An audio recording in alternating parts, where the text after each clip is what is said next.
Hello everyone, this is Anjali. Welcome to channel Anjali Studies Fair. Today we are going to solve a numerical which is based on electric flux. First of all, have a look on question number 5. The electric field component in the figure shown are electric field along x-axis equals to alpha x, electric field along y-axis equals to 0, electric field along z-axis equals to 0, where alpha equals to 100 Newton per kilometer. Calculate the charge within the cube assuming a equals to 0.1 meter. Question क्या कह रहा है? Question बोल रहा है we have to calculate the charge which is present inside the cube, कि कितना charge cube के इनसाइड है तब पूछा हुआ है जब उन्होंने कहा है कि a की वैल्यू 0.1 है और आपको electric field along x axis y और z एक्सिस देके रखा है. y और z में तो 0 ही है, इसका मतलब we have to calculate only electric field along x axis. And it is also given that the distance between इन दोनों के बीच की जो डिस्टेंस होगी वो कितनी है, a है. और साइड ऑफ द क्यूब है वो भी क्या है, क्वेश्चन में देके रखा था फिगर में पहले से, दैट इज a. अब मुझे यहाँ पे कैलकुलेट करके बताना है कि कितना चार्ज इनसाइड रखा होगा.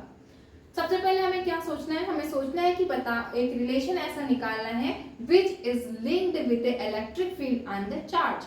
चार्ज और इलेक्ट्रिक फील्ड के बीच का एक रिलेशन वाला फॉर्मूला हमें सोचना है. तो इकलौता हमने यही फॉर्मूला पढ़ के रखा हुआ है, that is close integration of E dot ds equals to q inside upon epsilon naught. हमने यही पढ़ के रखा हुआ है क्योंकि close integration of E dot ds equals to q inside upon epsilon naught पढ़ा है. जैसे हम डायरेक्ट क्या कह सकते हैं, फ्लक्स कह सकते हैं. इसका मतलब सबसे पहले हम इस क्यूब के अंदर हमें फ्लक्स कैलकुलेट करना होगा. अगर हम फ्लक्स कैलकुलेट कर लेंगे due to the surfaces of the cube तो हम आसानी से बता सकते हैं कि कितना फ्लक्स होगा. और अगर हम फाइनाइट कैलकुलेट कर लेंगे तो फाइनाइट से क्या करेंगे, एप्सिलॉन नॉट को मल्टीप्लाई कर देंगे and we get the answer that is q inside the cube. तो हम सबसे पहले से प्रोसीड करने के लिए पहले को क्या करते हैं, फिगर को थोड़ा समझ लेते हैं. फिगर में इलेक्ट्रिक फील्ड लाइंस किधर को जा रही है, एक्स एक्सिस के अलोंग जा रही है, मींस वो ऐसे जा रही होंगी. अगर वो एक्स एक्सिस के अलोंग जा रही हैं तो जितने भी फेसेस हैं क्यूब के उन सब की और एरिया वेक्टर के बीच का एंगल हमें देखना होगा. क्यों एरिया वेक्टर के बीच में एंगल देखना है, क्योंकि हमें close integration of E dot ds है, मींस इलेक्ट्रिक फील्ड और एरिया वेक्टर के बीच का एंगल देखना होगा. क्योंकि डॉट प्रोडक्ट हटेगा तो जैसे डॉट हटेगा तो क्या आ जाएगा, electric field ds cos theta. तो मुझे इस cos थीटा के लिए डॉट हटेगा तो cos थीटा आ जाएगा, तो उस एंगल को देखने के लिए मुझे देखना है कितना आ रहा होगा. Area vector always act radially outward to the surface. तो एरिया वेक्टर जो एक्ट कर रहा होगा वो कैसा कर रहा होगा, रेडियली आउटवर्ड सरफेस. तो इलेक्ट्रिक फील्ड लाइन इधर को जा रही है तो एरिया वेक्टर किधर को होगा, एरिया वेक्टर किसका, ऊपर को होगा. इन दोनों के बीच में एंगल कितना बन रहा है, 90 डिग्री बन रहा है. और cos 90 हम कितना जानते हैं, कितना होता है, 0. इट मींस इस सरफेस की वजह से तो कोई भी फ्लक्स एसोसिएटेड नहीं होगा. और अगर हम बात करते हैं नीचे वाले सरफेसेस के लिए डाउनवर्ड, तो वहां पे भी इलेक्ट्रिक फील्ड लाइंस जो हैं वो किधर को जा रही होगी, इस साइड को जा रही होगी एक्स एक्सिस के अलावा. और एरिया वेक्टर जो जा रहा होगा वो नीचे जा रहा होगा, दैट इज आल्सो 90 डिग्री. तो ये भी 90 डिग्री है. इसका मतलब ऊपर वाले फेस और नीचे वाले फेस के कोई फ्लक्स एसोसिएटेड नहीं होगा. बचे बाकी के फर्स्ट और सेकंड फेसेस. अगर आप फर्स्ट और सेकंड फेस को देखो ध्यान से तो इनका जो इलेक्ट्रिक फील्ड वेक्टर इधर को जा रहा है, एरिया वेक्टर भी क्या करेगा, रेडियली आउटवर्ड जाएगा इधर को. तो इनके बीच में जो एंगल बनेगा दैट इज 0 डिग्री. इधर जो बनेगा रेडियली आउटवर्ड एरिया वेक्टर जाएगा. इलेक्ट्रिक फील्ड किधर को जा रहा है, इलेक्ट्रिक फील्ड इधर को जा रहा है. Angle between the electric field and area vector is 180 degree. तो फर्स्ट फेज के लिए 180 डिग्री बन रहा है, सेकंड फेज के लिए 0 डिग्री बन रहा है.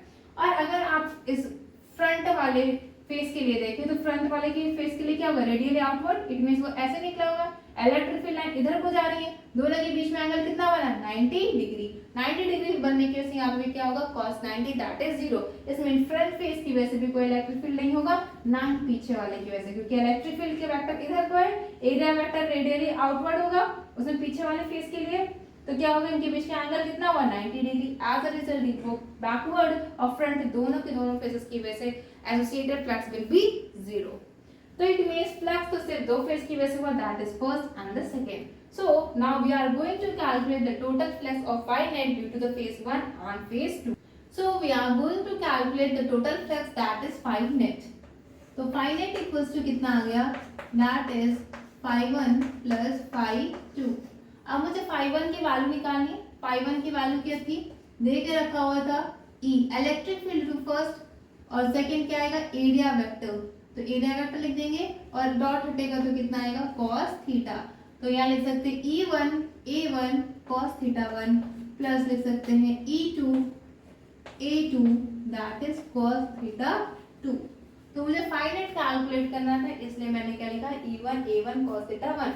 इलेक्ट्रिक फील्ड क्या देके रखा था मुझे, अल्फा x देके रखा था, मतलब x के अलावा। x कितना है यहाँ पे, a। तो पहले वाले फेस की यहाँ से x एक्सिस से डिस्टेंस कितनी है, a। तो मैंने क्या लिखा, अल्फा a। तो मेरा इलेक्ट्रिक फील्ड आ गया। अब एरिया, एरिया क्योंकि साइड देके रखा है क्यूब का कितना, a। इसका मतलब फर्स्ट वाले फेस का एरिया कितना होगा, a स्क्वायर। तो लिख दिया। cos थीटा, थीटा 1 क्या होगा, that is 180 degree. cos 180 degree कितना होता है, माइनस का 1। यहाँ पे माइनस का 1 आ गया। प्लस E2, E2 कितना आएगा, alpha x, x means distance from the x axis, face 2 की डिस्टेंस x एक्सिस से कितनी है, a plus a that is 2a। तो यहाँ पे लिख दिया मैंने 2a। A2 means area of the second face that is a square. cos theta 2, theta 2 का मतलब एंगल जितना बन रहा है इलेक्ट्रिक फील्ड का और एरिया वेक्टर का दैट इज 0 डिग्री। क्या लिख देंगे यहाँ पे, cos 0 डिग्री। अब लिख सकते हैं इसको माइनस का alpha a cube plus 2 alpha, cos 0 की वैल्यू कितनी होती है, 1 होती है। लिख सकती हूँ 2 अल्फा a क्यूब, ठीक है। अब 2 alpha a cube minus alpha a cube that is equals to alpha a cube. तो मेरे पास फाई नेट की वैल्यू कितनी आ गई, that is phi net equals to alpha a cube. अब मुझे चार्ज इनसाइड निकालना है और इसके लिए मैं क्या करूंगी, सबसे पहले Q inside upon epsilon naught, यही होता था। तो हमें phi net equals to Q inside upon epsilon naught और Q इनसाइड की वैल्यू निकालना चाहेंगे तो phi net means alpha a cube से मल्टीप्लाई कर दे एप्सिलॉन नॉट को। अल्फा की वैल्यू कितनी देके रखी थी, 100 देके रखी थी। a क्यूब का मतलब साइड, अल्फा की वैल्यू क्वेश्चन में देके रखी थी 0.1, तो 0.1 लिख दिया, इसका क्यूब कर दिया। एप्सिलॉन नॉट की वैल्यू हम जानती हैं कितनी होती है, 8.85 into 10 की पावर माइनस 12, वो लिख देंगे इक्वल्स टू क्यू इनसाइड। तो मेरा चार्ज इनसाइड आने के लिए इनको मल्टीप्लाई कर देते हैं। 10 की पावर, अगर मैं इसे 0.1 को 10 की पावर माइनस 1 लिखूँ, इट मींस 10 की पावर माइनस 3, दैट इज लिख सकती हूँ 8.85 into 10 की पावर माइनस 12, और यहाँ पे माइनस 3 होगा और ये प्लस 2 दैट इज 10 की पावर माइनस 1, तो यहाँ माइनस 1 मल्टीप्लाई हो जाएगा equals to q inside. We can say that 8.85 into 10 की पावर माइनस का 13 कूलम इक्वल्स टू कितना आएगा, क्यू इनसाइड। तो मेरा क्यू इनसाइड कितना आ गया, 8.85 into 10 की पावर माइनस 13 कूलम।